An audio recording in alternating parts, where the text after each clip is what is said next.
Anyways, that is what's going on at the Basketball Fix. You can check us out on Instagram at the Basketball Fix as well. Facebook, X as well. We're starting to post a little bit more on there as well. And obviously Discord for all things GameDay Squad. There'll be free packs, trades, everything going on. And this is where I guess we're going to go with this podcast a little bit, Jeremy. It's about learning the game modes and sort of what we can do. Now, I have done a first episode on this where I went in there and opened a few packs, and good fun. That is a crux of the game as well. It is one part of the game, but there's plenty to do with GameDay Squad. And I guess sort of what we're going to be trying to do in this video is we're looking to, like Jeremy, bring all these Supercoach virgins who haven't played GameDay Squad into the GameDay Squad era as well. And there's a lot of differences, and a couple of the key differences for me off the bat, Jeremy, which I really, really like, and I'd love to get your thoughts on it as well, is we all know with Supercoach, you start off with similar-ish teams. You know, you'll try to have some of the same pods. You'll have some of the same rookies on the bench. You'll have some of the same star players, you know, on the court as well.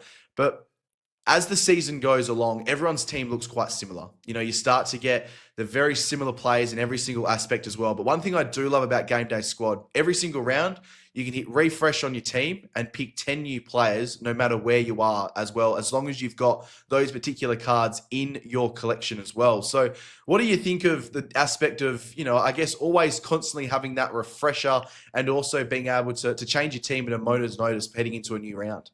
Oh, it's scary for me, mate. I like only having two trades because it's only two mistakes you can make week in and week out. Now it's like a completely different game. But I think that's also creates opportunity because in Supercoach it's like, okay, yeah, as everybody's teams start to form and be similar, it's really hard to gain momentum and move up the ranks and get higher scores, because once you sort of fall that too far behind, there's only really limited opportunity with those two trades to be able to get yourself back, which you found obviously last year when you started real shit and I kicked your ass.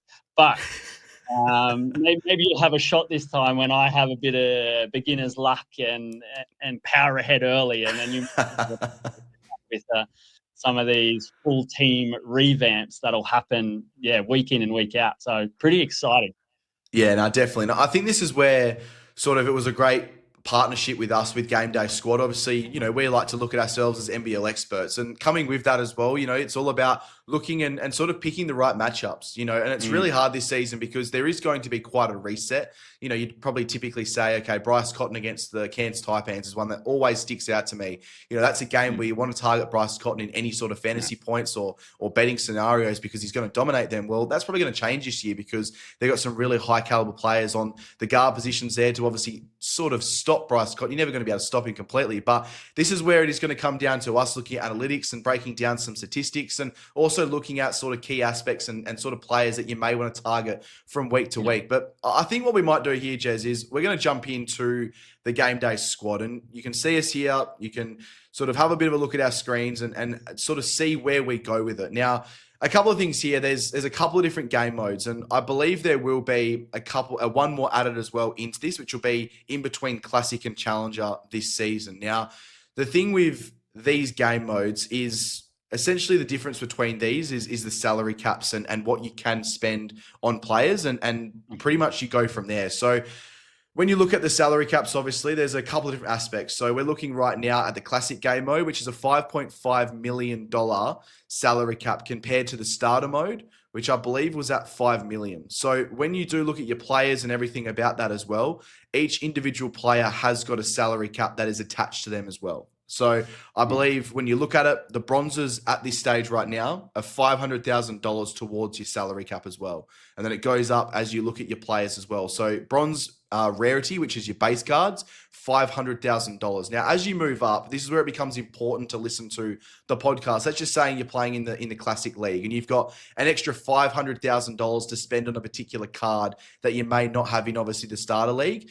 This is where we can offer some assistance because that's where you want to be able to pick. Let's just say Bryce Cotton's playing a matchup that we really like. You want to have the highest rarity Bryce Cotton card in your collection in this team for the week because that's how you're going to get more points. And where I sort of go from there as well is you've got one multipliers. So if you score 30 points, you get 30 points on GameDay Squad. You've got 1.1, 1.2, 1.3, 1.4 point multipliers. So, you know, if we're looking at gold cards, that's where we might say, okay, this week, a gold Bryce Cotton card's the way to go. So it's going to become quite interesting, Jez, for sure. And I guess this is sort of, like I mentioned, where we can offer the most assistance, but it also comes down to having those cards in your collection, right? Yeah. I like it's just crazy because it is. It's like you're obviously going to see the matchups, and that's something that we can point out from an analytical side, knowing their game and looking at sort of different offense against different defenses and players and positions. But if you don't have the card, you're fucked. Or you got to go out and throw some cash in and hopefully hit. So, but it is also playing the best. And I think when it comes down to it, once we start becoming pros at GameDay Squad, I think it's going to be really important that people engage with us because we want to know, we want to be able to answer your questions live. This pod will likely become a live pod. So people can throw questions. Oh, I've got this guy and that guy at this, in this color. And we'll be able to go, okay, we would recommend this one or that one. If it's the right choice or wrong choice, that's a different story. That'll be after the rounds discussion. But I think it's a good way for people to be able to engage once we start to move into those first few weeks of the season and get a bit of a better idea of what teams are and what they're not. Then it's all about engagement, this type of pod, I think, because we can help you out with those tips or give you our opinion or advice. Definitely, mate. I think you're bang on there as well. And, I've started to put a little bit of a team together here as well for the starter league. And as you do, you just play around with it a little bit here and there as well. So your bronze players, like I mentioned earlier, they're going to be your base cards. And Jez has got a few packs to open later. So when you do sign up to GameDay Squad, you log in, use the code TBF. You get a couple of free packs over the next couple of days as well, which are really important, obviously, to really building out your collection early on, because the more cards you've got, the more variety you can sort of play with as well. So really is important. And, you get these base cards. I've got Kendric Davis, Bryce Cotton, Casey Prather, Xavier Cooks, Rob Lowe, just a couple of the really good scorers from last season in the starting lineup. So you pick 5 starters and 5 bench players as you go along. And when I was speaking about, obviously, the different rarities, so you've got bronze cards, which you can see down below here in the collection. You've also got silver cards. Now, like I mentioned, the only difference between, we'll obviously get into it here. I think probably easier jumping into my players, and you can sort of see the whole collection of players that I've got. And I've got a couple of, obviously gone a little bit gangbusters to a degree as well and opened a few packs of my own. But it's not like you at all to go gangbusters in anything, Josh. Go on. Like me. I've always got this thing. I've got to be the best no matter where we do sit. But you'll see the multipliers now. So bronze players have a 1 multiplier. So whatever, like as I mentioned earlier, whatever they score is what they will score on GameDay Squad. Now, when you go into silvers, their multiplier is 1.1. Then you go up to golds, 1.2. And again, you're just looking at the collection. So it's all about building the collections essentially as well. You got platinums, which is the next one up. That's 1.3. And then you've got diamonds, which are 1.4. And the ones that I really want to get my hand on this year is a legend card. I've got none right now, but Jez, they're 1 of 1 cards. So when they're pulled, there's no more that come out. So they're red, a really nice bright red card, which looks incredible. And I believe they're a 1.5 multiplier, so they're the most in the game. Off the top of my head, I might have to double check that as well. But what do you reckon of the rarities? What's some of your thoughts on it? Obviously, for people who are playing and are just joining like us, we're probably going to be more looking in that sort of bronze to gold range because, you don't have to go out there and spend money on this game. That's the best part of it. It's free to play. You can win some packs here through points and weekly rewards as well. So what are your sort of whole thoughts on where you want to be sitting quite early on? Yeah, well, I guess it just makes it it adds that extra layer to your weekly stuff. Like we said, everybody might have a Bryce Cotton card, but if you have that, that gold card or platinum card, you're just going to get that little bit more. It's a good way to get, really, like I can see already, like I had obviously an idea of how this sort of stuff works, but I can see already how addictive it's going to be and how much you want to just open packs and stuff, because it's like bringing me back to the days where you actually had, where you bought actual real trading cards, which is also coming back. And it's probably due to this, but it was like, you always just, whenever you're at the shop, you're just hassling your parents to try and, let you open some top deck cards or buy some top deck cards so you didn't have to try and slip them in your back pocket. So, like, I don't know. I think it is pretty exciting, but it is going to be really, really tactical too. But my first, like, one question: say you have 5 platinum cards, can you use your 5 platinum cards as 5 starters? Is there a limit to how many like platinum players like you can use, or? Yeah, so it really depends on what sort of squad and what sort of levels you're wanting to play at. So when you go into these, there will be different sort of salary caps. So the next level up from, I believe it was the classic mode, is the challenger mode. And there'll be one in between, as I mentioned there. But this is a $6.5 million salary cap. So you're still getting that bit more of an incentive. But when you go right up to the top in the Champions League, at this stage, and I'm not sure if it will change or anything like that. Obviously, I haven't played this game last year, but at this point, it's an unlimited salary cap. So it's basically just best teams win. And that's where you can go in there and that's where you're looking to play all of your diamonds and your platinums and sort of you get free reign. So this is where, like, realistically, the way that the boys at GameDay Squad have kind of explained it to me is you more want to start around the classic or the starter leagues in here and work your way up. So, you know, you'll win packs, you'll win awards and you slowly move your way up. So if someone was to get to what will be coming in between the Classic and the Challenger League at the end of the season, that's a very good starting point to then build. And the exciting thing for me is I know that whoever I pack this year, whoever I buy off the transfer market, I get to keep them heading into next season. So that is a really even if they swap piece teams or whatever, you get the actual just player. Yep. So if you've got, you know, and this is the other part of it as well, which I've only just been finding out over, you know, the last couple of weeks, but there's cards that, you know, as this is the transfer market. So we'll just quickly sort of touch about here as well. So you can actually sell your players for real life GameDay Squad cash, and then you can obviously invest that into other things in GameDay Squad. So here is those legend cards that I was talking about, the 1/1 Jesse Wagstaff. So somebody's listed this particular card up for $200. All right.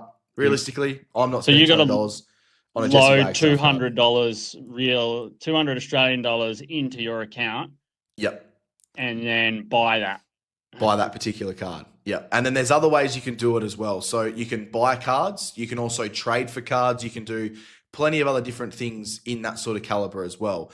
So here's the one that I sort of mentioned. So people would have packed Jack McVeigh a handful of years ago when he was still playing for the Jack Jumpers and have held on to that card until now he's returned to the NBL. So at the moment, he's just got a GameDay Squad logo to him. But when the next update happens, he'll then have a Cairns Taipans update in that particular card as well. So he'll be back in the game. So Prison Mike, who's particularly selling this card right now, as of the moment, has held Jack McVeigh for a handful of years. And there's also guys like Joe Lawala-Chul, who have now obviously rejoined the NBL and have had cards over the last couple of seasons as well. So there's so many incredible players who, if you just hold on to them, they might come back to the league. This is where you're starting to get this advantage and you're having this really, really good collection. So, you know, you're already ahead of the curve. This is how you never play anything else ever again in your whole life, because exactly.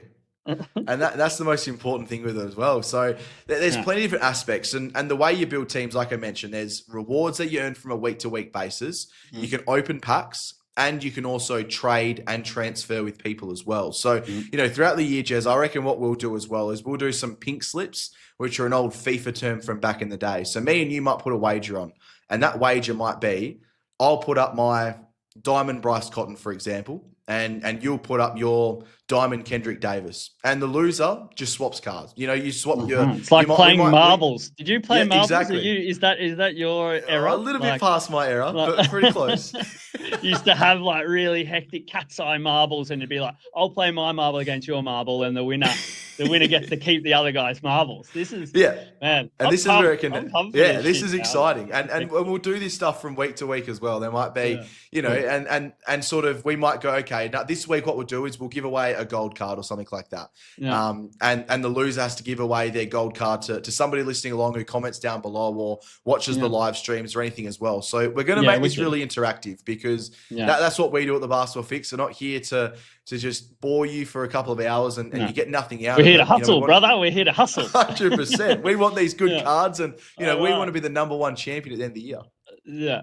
This is awesome. This is dangerous, man. It is. We're going to be hustling, betting. It's going to be. There's going to be fights. Lucky we live so far away from each other. It'd be. Mate, and this is where I've Cool. been getting so excited. And, you know, this is where as well, when we were talking about who we wanted to come on the show, like it was Jez or Ryan for me was the first choice. And Jez was 100% straight on. And I think the banter, we did Supercoach last year, the banter is immense. And one thing you'll learn, I hate losing. Jez hates losing. We're competitive as it all is as well. We're lose, Aussies mate. first and foremost. Between 100%. You and me. Last year, you've got the absolute wall over me, so I'll be looking to come back with a vengeance as well. But so this is another way, obviously. So, like I said, obviously the transfer market, you can go in here, you can look to go buy and trade gold cards and everything as well. So we may do a little bit of a video later on in the year where we go and build. You know, we load $20 into an account and we go and build the best $20 budget squad for a particular week. And we'll use that squad and, you know, like gold cards, you can see here, $3, $2, $10, depending on obviously who you've got and everything as well. So, you know, we'll be doing little things like that throughout the week and throughout the year as well. So plenty of content that comes into it. And now, obviously, the other part of one quick question Jess, before we jump on. Can I give you, can we just, I guess we can trade cards. Can I give you a card? Just if I want to be nice, can I give you a card? Or you've still got to. There's always got to be that token of buy and sell contract. Yeah. So there's always that like tit for tat essentially as well. I think you can, depending on. So I've seen it, and it's still something that we're still figuring out as well. But I have seen where people put things up on the transfer market, and then it's only the only way you get them is through a trade. So here we go. I can probably actually do it here. So people are like, okay, you can make an offer. So someone's giving up a Nathan Sobey card right now, and it looks like you can trade a handful of players or amount. I don't think you like to have Nathan. So you don't want a Sobey. That's what I thought. This could be you trying to trade your Sobey card. We may as well just jump on the Sobey hate early in the first episode of this season. As if Sobey's the first player, now that I think about that, to jump up on there as a trade. Of course it's Nathan Sobey. Yeah. Oh, what a coincidence, Josh. Anyone who's watched the Varsal Fix for a certain amount of time, they know how much I hate Nathan Sobey and have for a number of years as well. But yeah, so there's plenty of other ways you can. He come good at the end of NBL25. He was all right. He did. He was a pain in my ass at the start, but he did come good. And I think you jumped on him late, or maybe I can't remember. It killed me when he started becoming good. But yeah, so you can sell cards, you can trade cards. There's auctions.